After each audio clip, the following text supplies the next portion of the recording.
আসসালামু আলাইকুম। সিলেট স্টুডিও থেকে চ্যানেল এস সিলেট নিউজে সবাইকে স্বাগত জানাচ্ছি। সঙ্গে আছি জান্নাতুল নাজনীন আশা। শুরুতেই জানিয়ে দিচ্ছি শিরোনামগুলো। সিলেটের জাফলং সহ আরও 5টি পাথর কোয়ারি আর ইজারা দেয়া হবে না, জাফলং পরিদর্শনকালে জানালেন সরকারের উপদেষ্টারা। বাংলাদেশ জাতীয় ফুটবল দলে খেলার লক্ষ্যে যুক্তরাজ্য থেকে সিলেট এসে পৌঁছেছেন বাংলাদেশি বংশোদ্ভূত সিলেটের বিয়ানীবাজারের কৃতি সন্তান তানভীর আহমেদ। ঈদের ছুটিকে কেন্দ্র করে শ্রীমঙ্গলের লাউয়াছড়া চা বাগান এলাকা ও লেমন গার্ডেন সহ ছোট বড় সকল রিসোর্ট লোকে লোকারণ্য। কেয়ামত পর্যন্ত অপেক্ষা করলেও আবাসিকে নতুন গ্যাস সংযোগের সম্ভাবনা নেই, বললেন বিদ্যুৎ, জ্বালানি ও খনিজ সম্পদ উপদেষ্টা মোহাম্মদ ফৌজুল কবির খান। এবং ছাতক উপজেলার মৈনপুর গ্রামে একজন প্রবাসী গড়ে তোলা ব্যতিক্রমী একাডেমি নিয়ে দেখুন বিশেষ প্রতিবেদন। শুনছিলেন শিরোনাম, এবারে বিস্তারিত। সিলেটের জাফলং সহ আরও 5টি পাথর কোয়ারি আর ইজারা দেয়া হবে না বলে জানিয়েছেন সরকারের উপদেষ্টারা। জাফলং পরিদর্শন শেষে এই ঘোষণা দেন জলবায়ু, বন ও পরিবেশ এবং পানি সম্পদ বিষয়ক উপদেষ্টা সৈয়দা রেজওয়ানা হাসান এবং জ্বালানি ও খনিজ সম্পদ বিষয়ক উপদেষ্টা মোহাম্মদ ফজলুল কবির খান। উপদেষ্টারা জানান, পরিবেশ ধ্বংস এবং লুটপাট বন্ধে সরকার এই সিদ্ধান্ত নিয়েছে। পাথর শ্রমিকদের বিকল্প কর্মসংস্থানের জন্য সরকার প্রয়োজনীয় পদক্ষেপ নেবে বলেও আশ্বাস দেন তারা। এ সময় স্থানীয় প্রশাসনকে পাথর উত্তোলন ও পরিবেশ বিরোধী কর্মকাণ্ড রোধে আরও কঠোর হতে নির্দেশনা দেওয়া হয়। একই সঙ্গে খুব শীঘ্রই অবৈধ সব পাথর ভাঙার ক্রাশার মেশিন সরিয়ে ফেলার নির্দেশ দেন উপদেষ্টারা। জাফলং সফরের অংশ হিসেবে পিয়াইন নদীও ঘুরে দেখেন তারা। এ সময় উপদেষ্টা রেজওয়ানা হাসানের গাড়ি আটকে বিক্ষোভ করেন স্থানীয় কয়েকজন শ্রমিক। পরে প্রায় 10 মিনিট পর পুলিশ হস্তক্ষেপ করে বিক্ষোভকারীদের সরিয়ে দেয়। আপনারা জানেন যে আমরা সিদ্ধান্ত নিয়েছি যে সিলেটে নান্দনিক আবেদন আছে, নৈসর্গিক আবেদন আছে, এইরকম জায়গাগুলোকে আমরা আর পাথর তোলার জন্য ইজারা দেব না। আমরা কথা বলেছি ট্যুরিজম মিনিস্ট্রির সাথে যে এইটাতে ইকো ফ্রেন্ডলি ট্যুরিজম তারা কিভাবে করতে পারে, যাতে করে পাথর যারা উত্তোলন করে তাদের একটা বিকল্প কর্মসংস্থান হয়।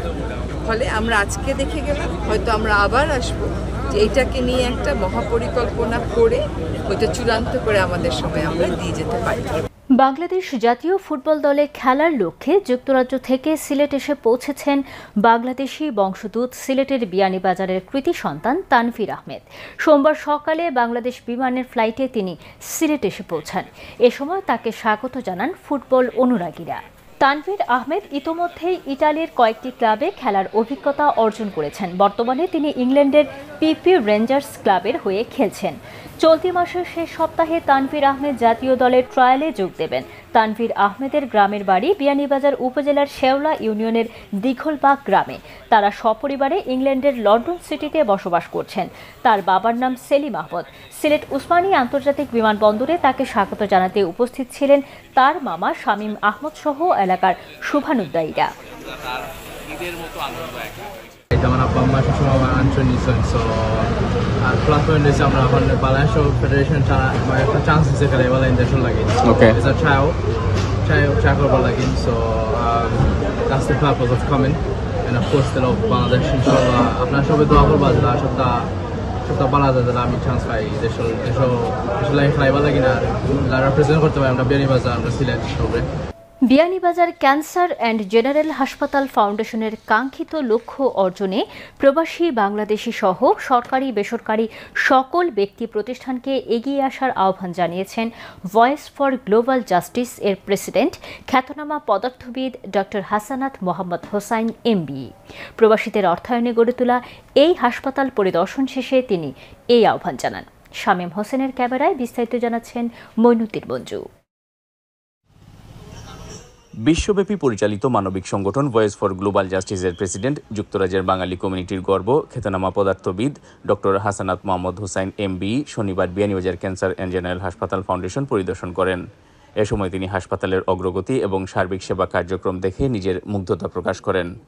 স্বাস্থ্য খাতে অনন্য ভূমিকা রাখা এই প্রতিষ্ঠানের কাঙ্ক্ষিত লক্ষ্য অর্জনে প্রবাসী বাংলাদেশি সহ সরকারি বেসরকারি সকল ব্যক্তি প্রতিষ্ঠানকে এগিয়ে আসার আহ্বানও জানান তিনি। আমরা এরকম অর্গানাইজেশন গড়ে তুলব যাতে আশেপাশের দেশ থেকেও, শুধু বাংলাদেশ নয়, আশেপাশের দেশ থেকে। আমি জানি সিলেটেও আমি এমন জিনিস দেখতাম, ত্রিপুরা থেকে রোগী এসে বসে আছে। Why not Beanibazar cancer general hospital in Beanibazar and in Sylhet and later in Dhaka cater for whole of Bangladesh and patients, cancer patients from Southeast Asia. এদিকে তার আগমন উপলক্ষে এক সংবর্ধনা অনুষ্ঠানের আয়োজন করা হয়। হাসপাতালের সিইও এন্ড এমডি মোহাম্মদ শাহাবুদ্দিনের সভাপতিত্বে অনুষ্ঠানে হাসপাতালের চলমান চিকিৎসা সেবা কার্যক্রমের মাল্টিমিডিয়া প্রেজেন্টেশন করা হয়। আমাদের প্রত্যেকটা সার্ভিস আমরা কী কী দিচ্ছি কী কী না দিচ্ছি ওগুলো তারা পর্যবেক্ষণ করলেন। তো উনিরা যেভাবে বক্তৃতা দিলেন আমরা শুনলাম যে উনিরা খুব খুশি হয়েছেন। আমরা তাদের সহযোগিতা চাই। উনিরা আমাদেরকে আশ্বস্ত করেছেন যে আগামীতে আমাদের সিলেট যে সেন্টারটা করব সেই সেন্টারে আমাদের যে কার্যকলাপ বা আমাদের যে কোনো পর্যায়ে সচিবালয় থেকে নিয়ে ঢাকা তথা কোনো অফিস আদালতে কোনো কাজকর্ম থাকলে উনিরা আমাদেরকে হেল্পিং হ্যান্ড দিবেন। আমাদের এখানে হবিগঞ্জ মৌলভীবাজার সুনামগঞ্জ থেকে আমাদের কাছে এখনও প্ল্যানিং পেশেন্ট আছে। এই লোকগুলো এখান পর্যন্ত আসা খুব কষ্ট হয়। প্লাস এত অসহায় মানুষ যে এদেরকে একটা কেমো আমরা যে দিব এখানে, আমরা রাতের বেলা কোনো কেমো দিতে পারি না, কারণ বিশেষজ্ঞরা এখানে থাকেন না। কোনো সাইড এফেক্ট হলে আমরা সেই সেবা নিশ্চিত করতে পারি না। তো আমরা এটা নিশ্চিত করার লক্ষ্যে শহরে আরেকটা কেন্দ্র শুরু করতে যাচ্ছি। ইতিমধ্যে সিলেট সিটি কর্পোরেশন তাদের একটা ভবনের 3টা ফ্লোর আমাদেরকে ভাড়া দিতে সম্মতি জ্ঞাপন করেছেন।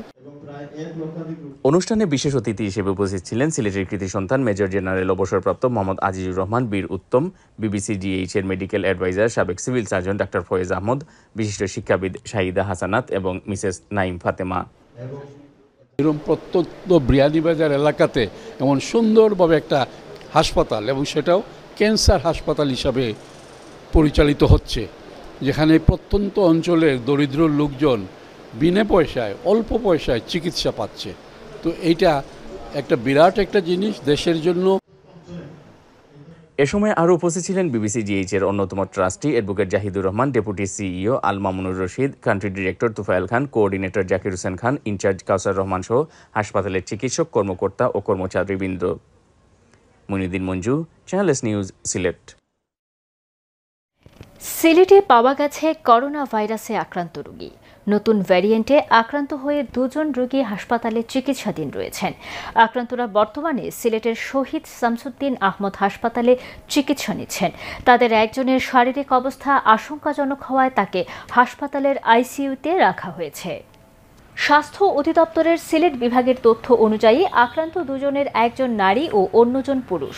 গুরুতর অসুস্থ পুরুষ রোগীর বয়স 80 বছর। জানা গেছে একজন রোগী শুক্রবার এবং অন্যজন রোববার হাসপাতালে ভর্তি হন। সিলেট বিভাগীয় স্বাস্থ্য পরিচালক ডাক্তার মোহাম্মদ আনিসুর রহমান বলেন, আক্রান্তদের একজনের বাড়ি সুনামগঞ্জে এবং অপরজন সিলেট নগরীর বাসিন্দা। তবে করোনা নিয়ে আতঙ্কিত হওয়ার কিছু নেই। তিনি আরও জানান, সবাইকে সতর্ক থাকতে হবে, হ্যান্ড স্যানিটাইজার ব্যবহার করতে হবে, ভিড় এড়িয়ে চলতে হবে এবং অবশ্যই মাস্ক পরতে হবে। স্বাস্থ্যবিধি মেনে চললেই এই পরিস্থিতি নিয়ন্ত্রণে রাখা সম্ভব। নিয়ে নিচ্ছি ছোট্ট একটি বিরতি। ফিরে এসে যা থাকছে, ঈদের ছুটিকে কেন্দ্র করে শ্রীমঙ্গলের লাউয়াছড়া, চা বাগান এলাকা ও লেমন গার্ডেন সহ ছোট বড় সকল রিসোর্ট লোকে লোকারণ্য। কিয়ামত পর্যন্ত অপেক্ষা করলেও আবাসিকে নতুন গ্যাস সংযোগের সম্ভাবনা নেই বললেন বিদ্যুৎ, জ্বালানি ও খনিজ সম্পদ উপদেষ্টা মোহাম্মদ ফৌজুল কবির খান।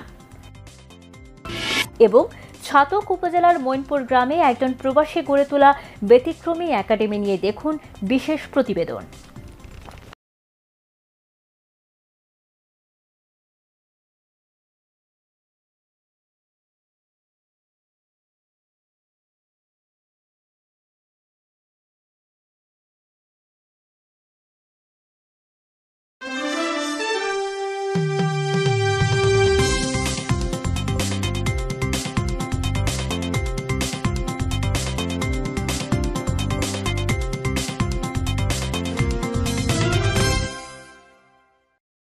স্বাগত আরও একবার সিলেট স্টুডিও থেকে চ্যানেল এস সিলেট নিউজে। কর্মব্যস্ত নগরের কোলাহল ছেড়ে ঈদের ছুটিতেই অনেকেই পরিবার পরিজন নিয়ে ছুটে আসছেন প্রকৃতির টানে। চায়ের রাজধানী খ্যাত শ্রীমঙ্গলের চা বাগান ও লাউয়াছড়া বনসহ বিভিন্ন প্রাকৃতিক পরিবেশে নির্মল সময় কাটাচ্ছেন প্রকৃতিপ্রেমীরা। শ্রীমঙ্গলের অতি সুপরিচিত লেমন গার্ডেন সহ সকল হোটেল রিসোর্ট এখন লোকে লোকারণ্য। মৌলভীবাজার প্রতিনিধি বিকুল চক্রবর্তীর তথ্য ও ছবিতে বিস্তারিত দেখুন ডেস্ক রিপোর্টে। বর্ষা মানে সবুজের জয়। আজ শ্রীমঙ্গল হল সবুজের স্বর্গরাজ্য। এক পশলা বৃষ্টির পর ঝলমলে রোদ আর মিষ্টি বাতাসে নান্দনিক পরিবেশ যে কারো মন মাতাবেই। আর লাউয়াছড়া বনের ঝিঝি পোকার ডাক আপনাকে নিয়ে যাবে অন্য কোনো ভুবনে। চা বাগান সহ শ্রীমঙ্গলের অপার সৌন্দর্য উপভোগ করতে এখন পর্যটকরা ভিড় করছেন পুরো উপজেলা জুড়ে। লম্বা ছুটি হয় ঈদেই, আর এই ঈদের ছুটিতেই ছেলে মেয়ে সবাইকে নিয়ে ঘুরে বেড়ানোর এটা একটা সুন্দর মুহূর্ত। এবং এখানে এইবার ফার্স্ট টাইম এসেছি। ক্যামেলিয়া লেক নাম শুনেছি, কিন্তু কখনো দেখা হয় নাই, আজ দেখা হয়ে গেল। প্রকৃতির সৌন্দর্যকে ধরে রেখে শ্রীমঙ্গলে গড়ে তোলা হয়েছে ছোট বড় অনেক হোটেল ও রিসোর্ট। এসব স্থানও এখন পর্যটকদের পদভারে মুখরিত। সকল ধরনের আধুনিক সুবিধা আর প্রকৃতির নির্ভেজাল পরিবেশের কারণে লেমন গার্ডেন একটি জনপ্রিয় স্থানে রূপ নিয়েছে। তাই এবারের ঈদে তাদের সামাল দিতে হচ্ছে অনেক ভিড়। আর প্রবাসীদের কথা চিন্তা করে শ্রীমঙ্গলের অনেক হোটেল ও রিসোর্ট ইউরোপিয়ান আদলে পরিচালনা করা হচ্ছে, যা আকৃষ্ট করছে বিদেশি পর্যটকদেরকেও। বিশেষ করে এখানে সবুজ, চা বাগান সবকিছু মিলিয়ে যে কোনো পর্যটকের জন্য আসলে আকর্ষণীয় জায়গা। মানে একদিকে চা বাগান, একদিকে সুন্দর প্রকৃতি, সুইমিং পুল আছে, সবকিছু মিলিয়ে একদম অন্যরকম একটা মানে ঈদের ছুটিটা সত্যি অসাধারণ কাটলো এখানে এসে। নয়নাভিরাম প্রাকৃতিক সৌন্দর্য, বাচ্চাদের জন্য বিনোদনের বাহারি পসরার পাশাপাশি এখন রিসোর্টে যুক্ত করা হয়েছে চিড়িয়াখানা এবং সুইমিং পুলও। আছে নানা প্রকার ইনডোর ও আউটডোরে খেলাধুলার ব্যবস্থা, cineplex, long tennis, basketball, volleyball সহ বিভিন্ন ধরনের খেলাধুলার ব্যবস্থা। পর্যটকরাও মনের আনন্দে এগুলো উপভোগ করছেন। তো এখানে আসার পর আমি যা যা দেখলাম আর কি, মানে পরিবার সহ আসলে বা ফ্রেন্ডস নিয়ে আসলে আপনি এই জায়গাতে আসলে খুবই ভালো লাগবে আপনাদের। কারণ আমি আমার 2 দিনের এক্সপিরিয়েন্স আসলে আমার মন যে চাচ্ছে না যাই। আমরা ঈদের ছুটিতে হবিগঞ্জ থেকে শ্রীমঙ্গল লেমন বাগানে আসছি। তো পরিবেশটা অনেক সুন্দর, সপরিবারে এখানে ঘোরার জন্য ভালো একটা পরিবেশ আছে। আমরা এখানে ছুটিতে আছি বেড়ানে, আপনার বাইরে থেকে আইসেন আর কি, আমরা দেখছি না, এটা আইলাম দেখার লাগে, ভালো লাগছে। আর আপনার সবাই লেবু বাগান দেখতে আসছি। লেমন গার্ডেনটা অনেক সুন্দর জায়গা, এখানে পর্যটকদের উপচে পড়া ভিড়। পর্যটকরা শ্রীমঙ্গলে বিভিন্ন হোটেলের আসলেও তারা আমাদের দর্শনার্থী হিসেবে এসে লেমন গার্ডেনের সময় উপভোগ করে। আর আমাদের বাগান, আমাদের ফুল এবং ফলের যে সমাহার, মানুষ এখানে ছবি তুলতে আসে, ভিডিও করতে আসে, মন ভরে প্রকৃতিকে উপভোগ করতে আসে। এই ঈদুল আজহায় আমাদের এখন পর্যন্ত প্রায় 8 দিনের মতো হাউসফুল বুকিং আছে। এবং আমাদের খুব পাশাপাশি কাছাকাছি লাউয়াছড়া ন্যাশনাল পার্ক, যেখানে লেমন গার্ডেন আসলে ওইটাও মানুষের দেখা হয়ে যায়।